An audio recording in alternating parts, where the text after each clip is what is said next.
그렇게 얘기하잖아요. 난 지금 괴로움을 기뻐하고 또 뭘 채운다? 그리스도의 남은 고난을 그의 몸된 교회를 위하여 내 육체에 채우노라. 이거보다도 확실한 어떤 그 사도에 대한 변증이 어디 있겠어요. 나는 고생하면서도 이제는 주를 위해서 산다. 나는 고생하면서도 주의 교회 위해서 산다. 이러고 얘기하는 거예요. 그러면서 어떤 자기의 사도권을 변증을 하고 있습니다. 근데 이 사도권 변증과 더불어서 사도 바울이 강조하는 것은 바로 그리스도에 대한 지식입니다. 근데 이 그리스도에 대한 지식을 26절에 보면 비밀이라고 얘기를 하고 있어요. 비밀. 그리고 이 비밀은 결국은 27절 끝부분에 보면 뭐다? 이 비밀은 그리스도다. 사실요, 구약시대 성도들은 우리가 어떻게 하면 의로워지나 이런 생각을 했을 때 그때는 무슨 생각을 했냐면 하나님의 율법의 말씀을 지키고 행해야지. 다들 이렇게 생각하고 있었어요. 그래서들 의로워지기 위해서 사도 바울처럼 열심히 정말 율법을 행하고 하나님의 명령대로 살고 순종하면서 살려고 몸부림들을 쳤어요. 그런데 이 구약시대를 다 이렇게 살면서 막 율법대로 살려고 몸부림을 치지만 항상 그들이 발견하는 것은 뭐냐 하면 근데 이렇게 율법대로 사는 게 이렇게 힘드냐? 어렵냐? 안 되냐? 그냥 그렇게 깨닫게 돼 있어요. 그게 원칙이. 근데 그렇게 살았어. 근데 그 중에서 이 구약시대에 살던 사람들 가운데 율법으로 안 되니까 이제 하나님이 은혜 주신 자들은 뭘 깨달았냐면 내가 막 율법으로 살려다가 죄를 지었어. 나는 역시 죄를 지었구나. 율법을 보면서 내가 불의해졌는데 이를 어쩌면 좋은가. 그랬는데 하나님이 뭐라 하느냐면 속죄제를 드리래. 속죄제를 딱 드리는 거야. 근데 하나님이 은혜를 준 자는 뭘 깨닫냐면 속죄제? 내가 죄를 지으면 누군가가 대신 피를 흘려야 되는구나. 그런데 얘네들은 짐승이잖아. 그리고 얘로 말미암아 이렇게 죽여서 피를 흘려서 제사 드리면 지금 지은 요죄밖에 용서를 못 받잖아. 일회용, 템퍼러리. 그러다 보니 하나님이 은혜 준 자들에게는 자꾸 누구를 바라면 이것보다 더 센 건 없나? 더 센 건 없나 생각을 할 때 하나님이 깨달은 자들은 장차 오실 예수 그리스도를 바라보는 눈들을 열어주셨어요. 구약의 성도들 가운데도. 그런 자들이 있어요. 그런 대표적인 자들이 다윗이고 아브라함이고 선지자들이고 그래요. 그러니까 그런 자들은 마음속에 내가 율법으로는 도저히 의로워질 수 없지만 짐승을 죽임으로 템포러리로 의로워질 수는 있고, 그러나 이 짐승은 템포러리인데 장차는 뭔가 짐승 대신에 아주 더 센 퍼머넌틀리 깨끗게 하실 분이 오시는데 그분이 오겠구나. 그래서 그분을 바라봤어요. 그렇게 믿었던 거야. 그게 구약의 성도들이야. 그러니까 구약 시대에는 어떻게 보면 우리가 어떻게 하면 구원받는지가 확실하게 빵 하고 드러났던 게 아니야. 희미하게 짐승으로 예표적으로 드러나고 그랬어요. 그러니까 뭐냐면 감추었던 것, 확실하게 드러나지 않았던 것이었기 때문에 성경에서 뭐라고 표현했냐면 이 비밀, 감추었던 것, 드러나지 않았던 것이 신약에 딱 와서 어떻게 됐다? 드러났어. 누구로? 그리스도가 진짜 피 흘리고 죽었잖아. 대신 죽었잖아요. 확실하게 드러났던 거예요. 그래서 사도 바울이 지금 여기에서 26절, 27절에 하고 있는 내용이 바로 그것입니다. 뭐냐면 이 비밀은 만세와 만대로부터 오므로 감추었던 것인데 이제는 뭐야? 예수 그리스도 오셨잖아. 이제는 예수님이 오셨고 십자가에 죽으셨고 우리를 위하여 대속하셨고 그러니 성도들에게 나타났고 하나님이 그들로 하여금 이 비밀의 영광이 이방 가운데 어떻게 풍성한 것을 알게 하려 하심이라. 이 비밀은 너희 안에 계신 누구다? 그러니까 우리가 의로워질 수 있는 이 비밀은 율법 행함이 아니라 누구다? 그리스도시니 곧 뭐다? 영광의 소망이니라 라고 확실하게 가르친 거예요. 그래서 영지주의를 극복하는 방법, 천사 숭배 극복하는 방법, 그것은 뭐냐면 예수님에 대해서 확실히 아는 거야. 우리가 구원 얻는 것은 예수님밖에 없구나. 또 예수님을 믿으면 비록 추악한 육신을 입고 있는 나지만 나도 역시 그리스도로 말미암아 영광의 소망에 이룰 수 있는 거구나 라고 알게 되고, 또 그리스도를 확실히 알게 되면 천사 그까짓 것 아무것도 아니구나.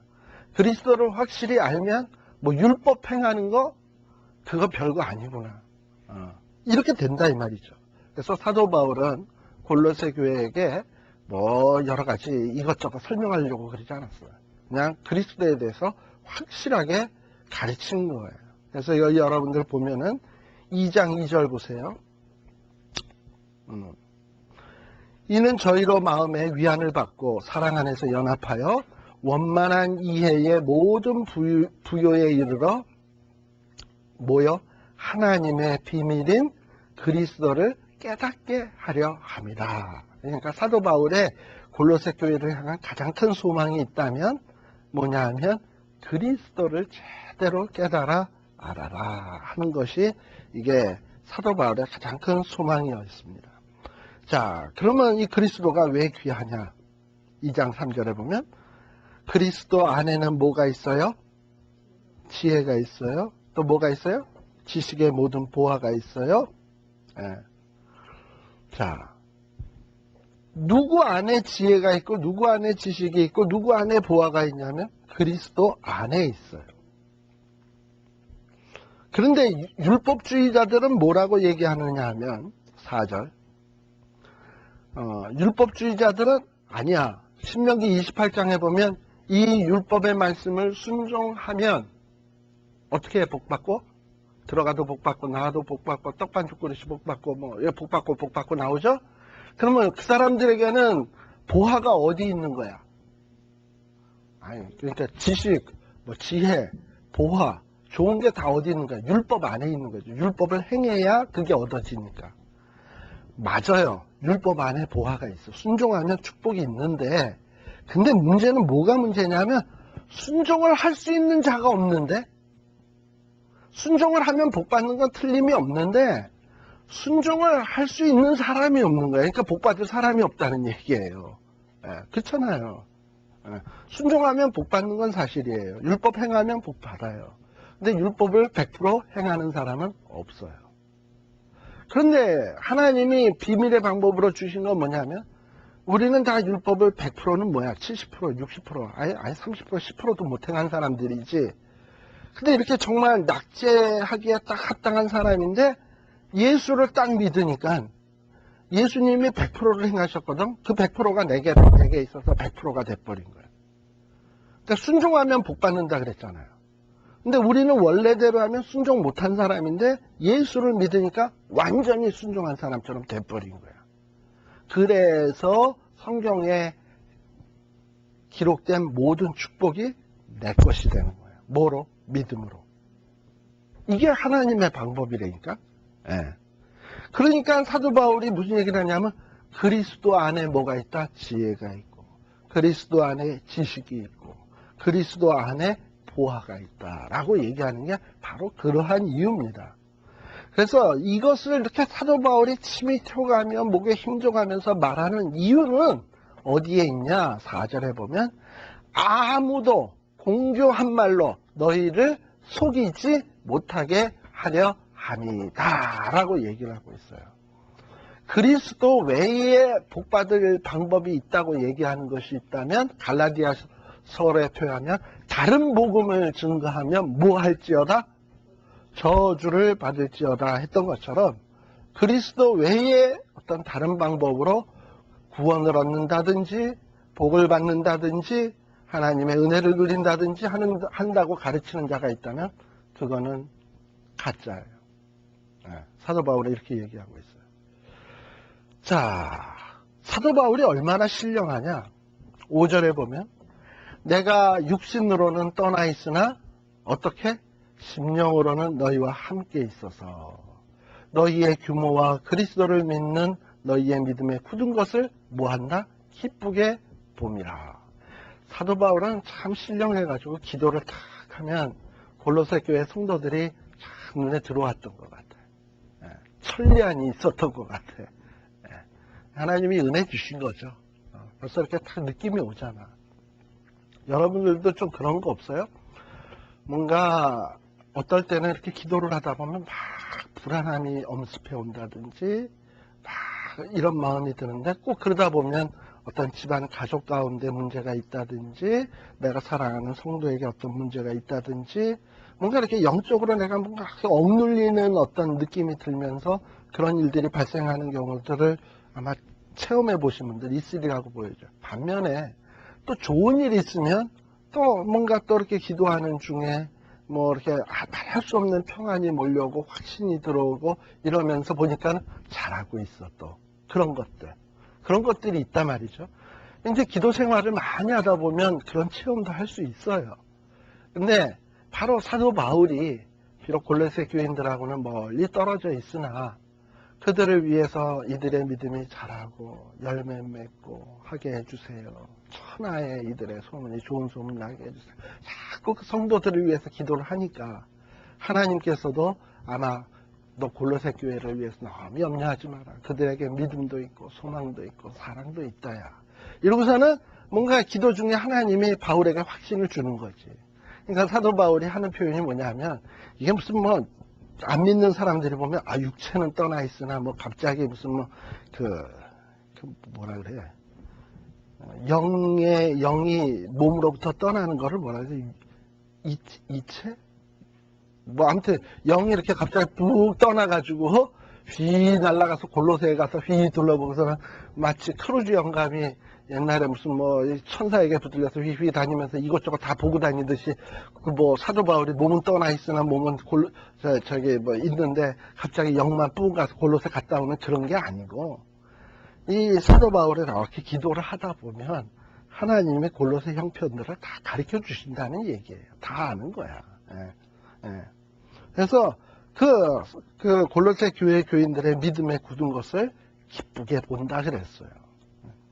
저도 좀 더 신령해져서 이렇게 기도를 하다 보면 여러분들을 다 생각하면, 우리 고집사님 정말 멋지게 신앙생활 하는구나, 이런 게 쫙 보이면 참 얼마나 좋을까, 그지? 근데 뭐 안 봐도 잘하시잖아들.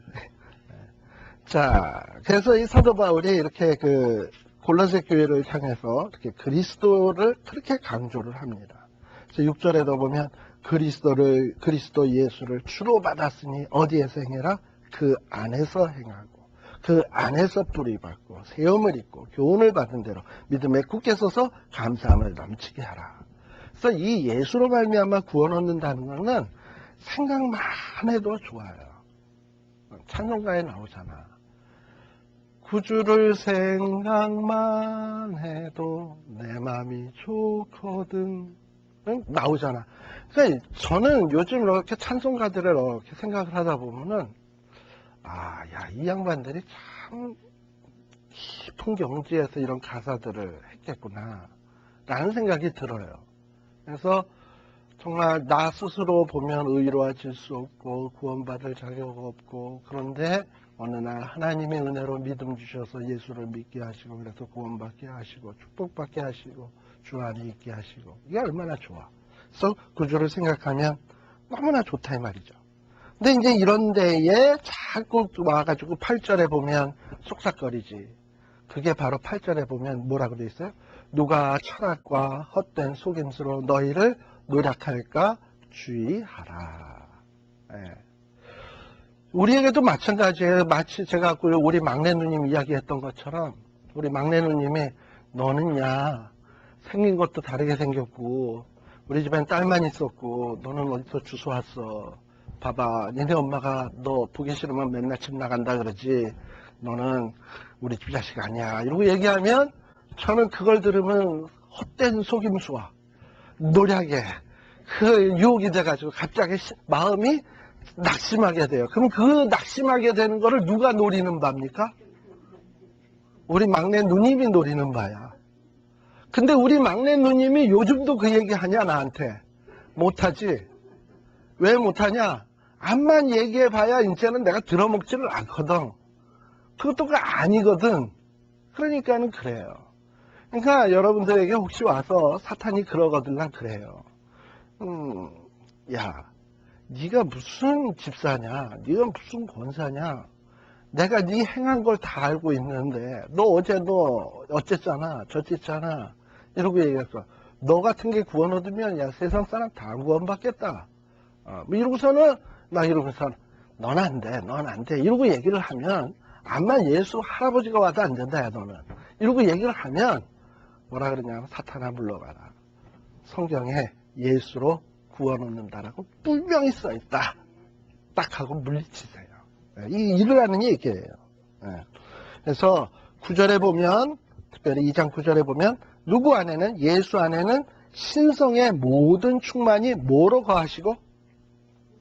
육체로. 예수님이 육체로 오심을 부인했거든, 영지주의자들은. 근데 예수님의 신성의 모든 충만이 육체로 거할 수 있었다고 얘기를 하고 있어요.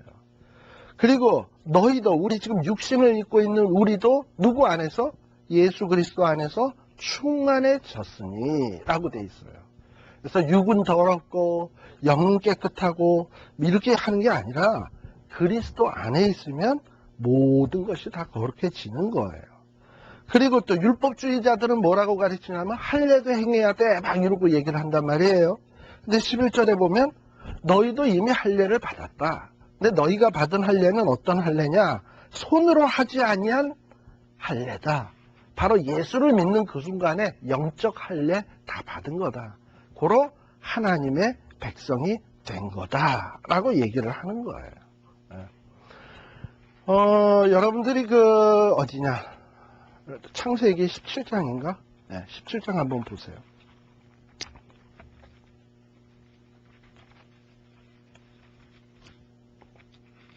17장에 보시게 되면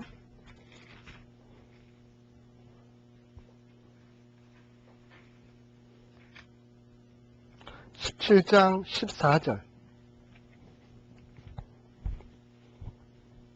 이단들의 특성이 뭐냐 하면 이런 식이야. 17장 14절 말씀, 창세기 17장 14절 말씀 다 같이 읽어봅시다. 시작.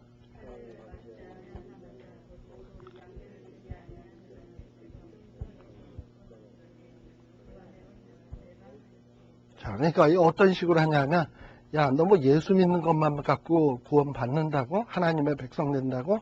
웃기지 말아야. 너 창세기 17장 14절 찾아봐. 그럼 분명히 뭐라고 써 있습니까? 할례 받지 아니한 남자, 이런 자는 백성 중에서 어떻게 된다? 끊어진다. 그가 내 언약 배반하였다. 너 이 말씀 믿어 안 믿어? 믿죠? 그러면 할례 받지 않은 사람 백성 중에서 끊어져 안 끊어져? 끊어지죠. 그럼 너 지금 할례 받았어 안 받았어? 안 받았죠. 백성 중에서 끊어져 안 끊어져? 끊어져. 이렇게 되는 거예요. 근데 여기 골로새서에서는 뭐라 그러냐면 분명히 우리가 육체적으로는 할례 안 받았어요. 그런데 사도 바울은 뭐라 그러냐면 예수 믿는 그 순간에 우리는 할례 받았다. 근데 그 할례는 무슨 할례다? 손으로 한 할례가 아니고 영으로 한 할례예요. 하나님의 백성이 되는 거예요. 그래서 할례가 진짜 뭐냐? 11절에 보면 육적인 몸을 벗는 것이요 그리스도의 할례니라 그랬어요. 할례는 어떤 것이냐 하냐 이런 겁니다. 여러분들 할례가 뭔지 아시죠? 이 남자의 그 생식기의 끝부분을 잘라내는 거예요. 그러니까 거기에는 몇 가지 의미가 있는데 오늘식으로 얘기하면 포경수술 같은 건데 그건 어떤 상징적 의미가 있어요. 하나님이 아브라함에게 약속했던 게 뭐냐 하면 이거예요. 너의 후손을 뭐같이? 하늘의 별같이 땅의 모래알같이 많게 해주겠다 그랬어요. 그러면 하늘의 별같이 땅의 모래알같이 많아지려면 이 생식기가 든든해야 돼? 고장나야 돼? 든든해야죠.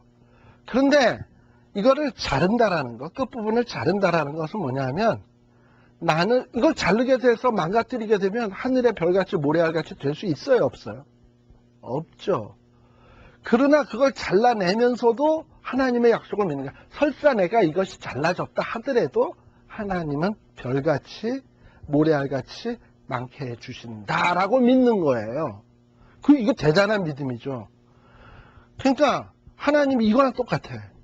하나님은 너를 내가 하늘의 별같이 모래알같이 많게 해주시겠다. 근데 너 지금 4시가 되라죠. 4시가.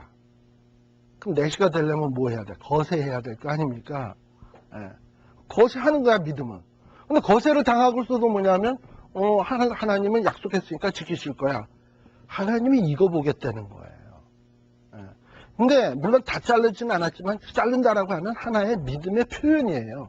하나님, 하늘의 별같이 땅의 모래알같이 많아지는 것은 내 이것 때문이 아니라 하나님의 약속 때문입니다라고 하는 게 할례야. 그러니까는 내 육신을 포기하는 거야. 하늘의 별같이 땅의 모래알같이 많아지는 데 있어서 내 육신의 힘으로 하는 게 아니라 하나님의 약속의 힘으로 하겠다는 거예요. 그러니까 육적인 몸을 벗는 거예요. 쉽게 얘기하면 할례는. 육신의 어떤 능력을 포기하는 거예요.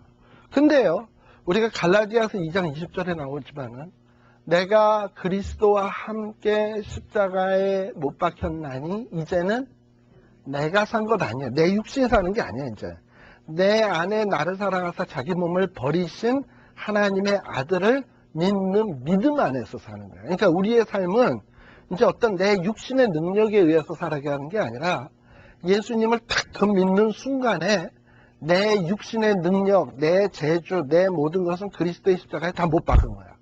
그럼 이제부터 사는 건 뭐냐? 그리스도를 믿는 믿음 안에서 사는 거야. 이게 신자의 삶인 거예요.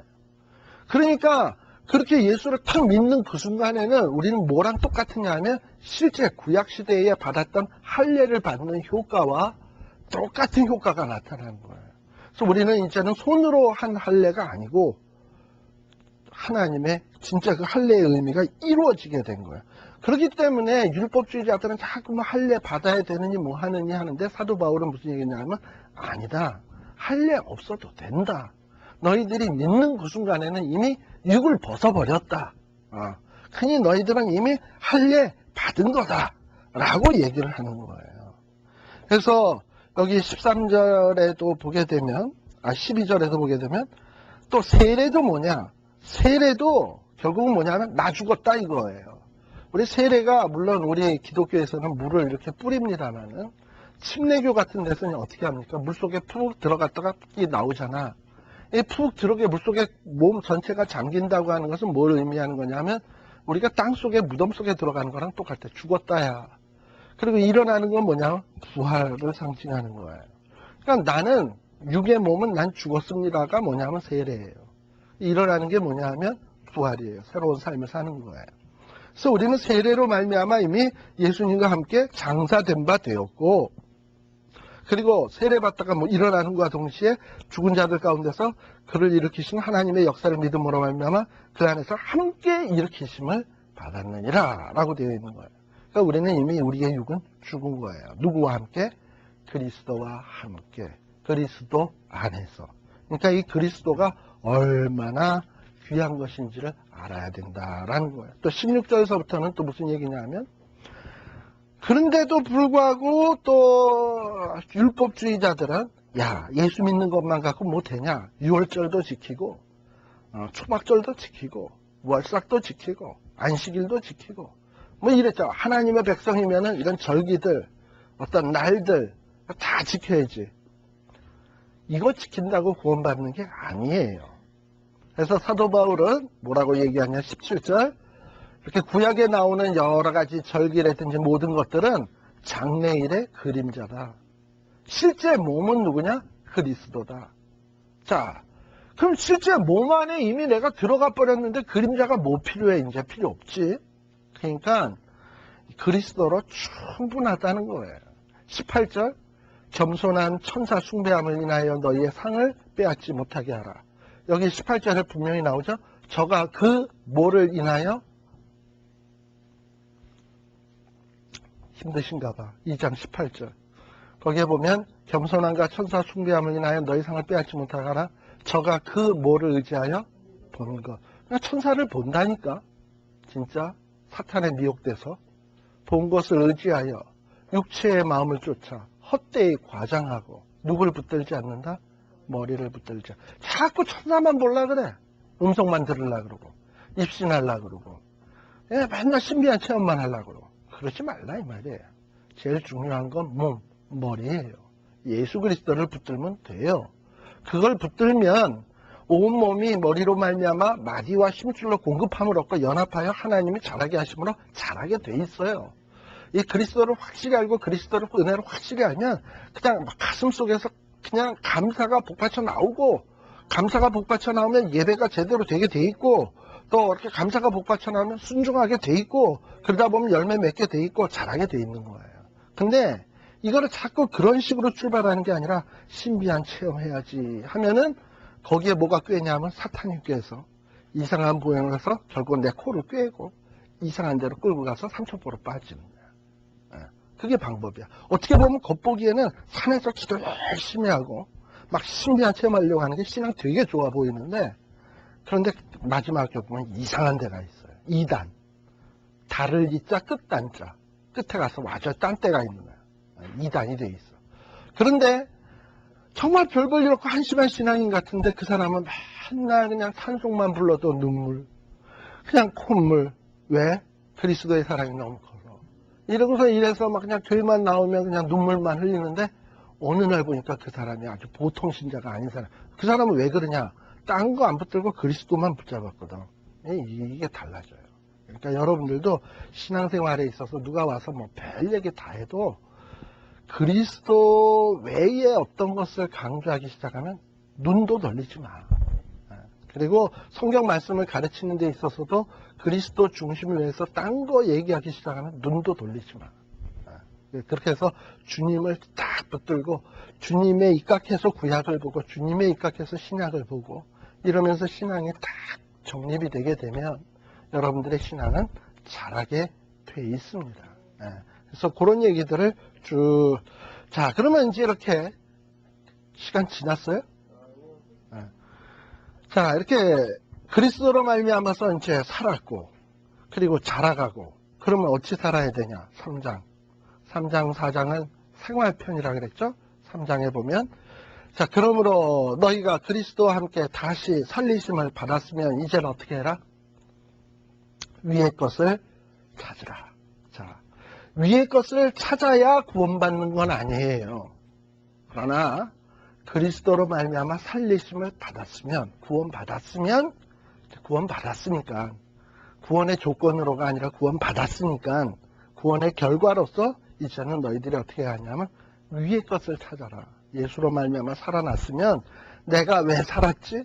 왜 구원받았지? 왜 하나님이 나를 살려주지? 그 이유가 뭐지? 자꾸 이런 걸 생각하라 이 말이에요. 하나님이 뭘 기뻐하시지? 내가 어떻게 살기를 원하시지? 내게 기회를 주고 계신데 이 기회 갖고 뭐 하지? 자꾸 이걸 생각하라 이 말이에요. 그리고서 뭘 생각하냐? 이 3장 2절에 보면 위의 것을 생각하고 땅의 것을 생각지 말라. 예수 믿었으면 이제는 돈의 문제에 대해 돈 필요해요. 그러나 예수님이 날 살리셨는데 그까지 돈 안 주시나 너무 염려하지 마. 그냥 살아. 그냥. 그리고 이미 우리는 육체에 대해서 죽은 사람이에요. 여러분들이 만일에 시한부 인생을 선고받았는데 그럼 시한부 선고 딱 받고 나면 여러분들 뭐라고 기도할까? 이제 한 달밖에 못 산다. 의사가 그랬어. 그러면 뭐라고 기도할까? 하나님, 내 생명을 희생하게 하는 기도에서 15년 연장 받았는데 저도 이 기도로 말미암아 15년만 연장해 주신다면 15년 동안은 내가 위의 것만 생각하고 살겠나이다. 이러고선 기도할 거 아니겠어요? 그랬는데 딱 살려줬어. 살려주고 나면 생각이 달라지지. 15년이 아니라 15개월도 안 해. 15일도 안 하고. 그러지 말자 이 말이죠. 하나님이 우리를 살리셨으면, 우리가 이전 몸이 죽었으면 이제는 위의 것을 생각하라. 근데 이게 잘 안 돼. 5절에도 보면 땅에 있는 지체를 죽이래. 그리고 탐심을 버리래. 탐심은 우상 숭배래. 근데 여기 원리 하나 있습니다. 뭐냐 하면은 이거 제가 한 얘기가 아니라 장경동 목사가 한 얘기야. 그 장경동 목사님이 그 교회에 있는 여자 성도들에게 얘기를 하는데 이런 얘기를 했어요. 남편들이 바람 피는 거 왜 바람 피냐? 모든 힘을 집 안에서만 쏟게 해야 되는데 힘을 다 안 쏟아 놓으니까, 집 안에다 안 쏟아 놓으니까 밖에 나가서 힘쓰고 다닌다는 거야. 그게 바람이라는 거야. 그러면서 부인들, 그 여자 성도들에게 남편이 집 안에서만 힘을 쏟게 만들으래. 그거 맞는 얘기예요. 보세요. 우리가 하나님을 마음을 다하고 뜻을 다하고 성품을 다해서 하나님만에게 모든 힘을 다 기울였어. 근데 뭐 딴 데 가서 힘쓸 수가 없죠. 피곤해서. 여러분들이 직장에 나가서 마음을 다하고 뜻을 다해서 충성을 다해서 일 다 해서 파김치가 돼서 집에 들어왔어. 뭐 또 하고 싶어? 그냥 쓰러져 자고 싶지. 이게 근데 언제 이게 딴 생각이 드냐면 아직도 힘이 팔팔 남아. 집에 왔는데도 아직 힘이 팔고 뭘 하지? 이러다 보면 이제 이게 되는 거예요. 그것처럼 뭐야? 네. 그것처럼 그 위의 것에다가 온 마음을 기울이고요. 위의 것 찾기 위해서 온 신경을 기울이다 보면 땅의 것을 주기라 굳이 안 해도 주고. 무슨 얘기냐 하면 땅의 것을 생각하면서 옛날에 무슨 연료문 같은 데 보면 홀로 된 여인들이 그냥 바늘로 허벅지를 찌르면서 참아야 해 뭐 이랬댔지. 근데 그게 그럴 밖에 옛날에 그 양반집 교수들은 뭐 고된 일 했나? 근데 만일에 그 여자분이 그냥 그 무슨 하인으로 태어나서 나가서 논에 나가서 밭 갈고 뭐 하고 설거지하고 빨래하고 이렇게 해서 저녁에 오면은 참아야 해 할 기력이 어딨어. 그냥 코 울고 자는 거지. 그렇지 않습니까? 그것처럼 땅의 것을 죽이려고 노력하지 말고 그냥 위의 것 찾는 데다가 온 힘을 기울이면 땅의 거에 관심이 안 가. 신경이 안 가고 신경 쓸 여가가 없어. 하다못해 피곤하게 살다 보면 위에 것 찾기 위해서 성경 공부하러 왔는데도 졸린데? 그렇잖아. 여기 왔는데도 졸린데 딴 데 갔는 데는 더 졸리지. 그러니까 땅의 것 죽이려고 하지 말고 위의 것을 열심히 하세요. 그러니까 정 힘이 남아돌면 새벽에 일어나. 새벽 기도 가. 정 피곤하면 또 아직도 힘이 남았는다고 철야를 가, 또. 막 그냥 그렇게 해서 돌려, 그러면. 그러다 보면, 뭐, 딴 데 시간 쓸 여가가 없어요. 그리고 막 자원봉사 같은 거 해, 힘이 남아돌면. 그러다 보면, 그러니까 우리가 너무 소극적으로 살려고 그래서는 안 돼요. 참아야 해, 안 해야 해, 이거보다는 위의 것을 자꾸 적극적으로 하는 거예요. 그러다 보면 딴 거 안 해도 돼. 그렇게 하라고 지금 사도 바울은 가르치는 겁니다. 그런데 특별히 새 사람을 입었으니까 어떻게 살아야 되느냐? 10절에 보면 누구의 형상을 쫓아 자기를 창조하신 형상을 쫓아 지식에까지 새롭게 하심을 받아야 돼. 하나님처럼 되라 이 말이죠. 생각하는 것도 그렇고. 근데 그 하나님이 생각하는 게 주로 어떤 거냐? 12절에 보면 하나님은 긍휼. 그렇지요? 그러니까 우리가 성도들을 향해서도 긍휼해야 되겠죠? 하나님은 자비, 겸손, 온유, 오래 참음, 그래요. 바로 이런 모습들을 우리들이 닮아가야 돼요. 자, 특히 13절에 보면 네게 혐의가 있거든 서로 용납하여 피차 뭐하라? 용서하되 라고 되어 있습니다. 특별히 지금 이 골로새 서술서를 골로새 교인들이 봤는데 이 골로새 교인들이 읽는 가운데 골로새 교인 누구도 읽냐면 빌레몬도 읽어요. 근데 빌레몬이 딱 읽으니까 뭐라고 바울이 썼냐면 네게 혐의가 있거든 서로 뭐해라? 용납하고 용서해라. 이 빌레몬에게 죽일 놈은 누구냐면 오네시모예요. 오네시모가 빌레몬의 집에 돈을 훔쳤는지 물질을 훔쳤는지 뭘 훔쳤는지 훔쳐가지고 도망갔어요. 도둑놈이지. 노예 신분이 그냥 도망가도 죽일 놈이고, 근데 훔쳐갖고 도망가면 더 죽일 놈이고. 근데 지금 오네시모는 그렇게 도망간 거예요. 그런데 그에게 죄가 있고 혐의가 있어도 뭐 해라? 사도 바울은 용납하고 용서하고. 그게 바로 누구의 마음이냐면 하나님의 마음이야. 하나님이 우리가 아직 죄인 되었을 때 우리를 위하여 자기 아들을 보내서 죽게 하심으로 우리에게 대한 자기의 사랑을 확증하셨느니라 그랬어요. 바로 이런 하나님의 마음을 너희도 그리하고 13절 너희도 그리하고 또 이 모든 것 위에 또 뭘 더해라? 사랑을 더하라 라고 얘기를 하고 있죠. 이건 아마도 다분히 빌레몬 같은 사람을 염두에다 두고 하는 얘기 같아요. 사도 바울이.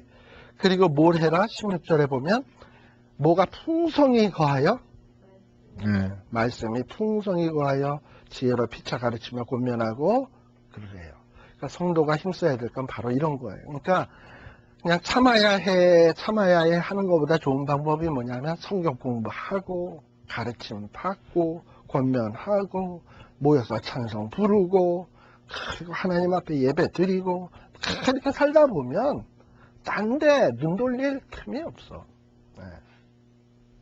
그리고 또 이렇게 새 사람을 입은 사람들은 우리 에베소서에서도 나오지만은 18절 19절 부부 생활도 잘 해야 되고 20절 21절 자녀들도 부모 공경 잘 해야 되고 또 부모도 자식들을 잘 다스려야 되고 22절 23절 4절까지 고용주 고용인 어떻게 해야 될지 잘 나와 있고 또 고용인들은 또 어찌 해야 되느냐 4장 1절 상전들은 종들에게 공평을 베풀어라. 그러나 무엇보다 중요한 것은 4장 2절에 보면 기도 힘쓰고 기도의 감사함으로 기도해라 라고 이야기를 합니다. 그리고 그 다음에 4장 쭉 7절서부터는 무슨 얘기를 하냐 하면 이 로마 교회의 형편 또 사도 바울의 마음 그냥 이런 얘기들을 쭉 하고 있어요. 그래서 여기 이제 이 에베소 골로새 빌레몬을 누가 들고 갔다고요? 편지를? 두기고. 그래서 7절에 보면 두기고가 내 사정을 다 너희에게 알게 하리니 두기고는 어떤 사람이다? 신실한 일꾼이고 나와 함께 주의 종된 자다라고 얘기를 했어요. 그리고 또 이 두기고가 갈 때 누구도 가라 그랬냐면 9절에 보면 신실하고 사랑을 받는 형제 누구? 오네시모도 함께 보내노니 오네시모도 함께 지금 같이 가고 있어요. 그리고 지금 로마 감옥에는 누가 있냐면 아까 바울이 있고 디모데가 있고 또 누가 있어요? 아리스다고와 바나바의 생질 마가가 이 사람들은 아마도 왔다 갔다 하면서 바울을 둘러봤던 것 같아요. 자, 이런 자들이 너희에게 가면 잘 영접해라 라고 돼 있고 그리고 로마에 있는 그 성도들 가운데 유스도라 하는 예수 뭐 이런 사람들이 또 위로하고 인사하고 또 엘바브라가 아마도 에베소 교회 골로새 교회 형편을 알려줬죠. 로마에 와서.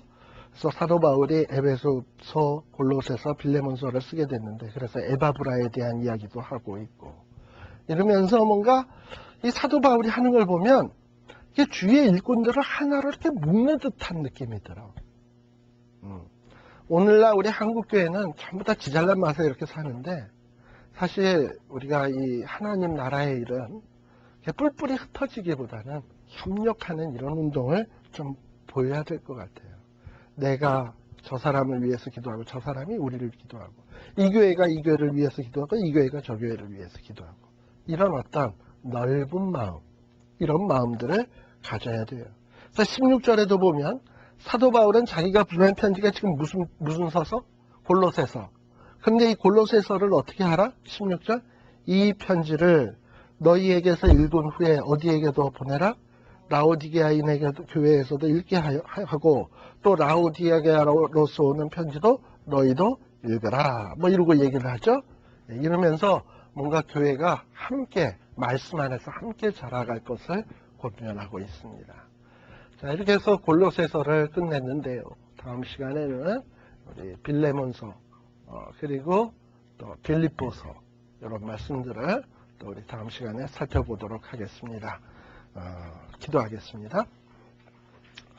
사랑의 아버지 하나님 감사합니다. 참으로 각종 이단 사설 또 세상의 풍조 이런 것들이 우리의 신앙을 넘어뜨리려 하는 이때에 정말 우리들이 그리스도에 대한 지식 우리 예수님의 가장 고상한 지식에 확실히 설 수 있는 자들이 되게 하여 주시옵소서. 헛된 데 눈 돌리지 말고 복음 위에 우리의 믿음을 굳게 뿌리박게 하시고 날마다 하늘의 신령한 영양분을 공급받아 자라가게 하시고 천하만국 사람들에게 빛이 되며 그 아름다운 열매들을 보여줄 수 있는 위대한 신앙인들로 성장해 가게 하여 주시옵소서. 예수님 이름으로 기도드리옵나이다. 아멘.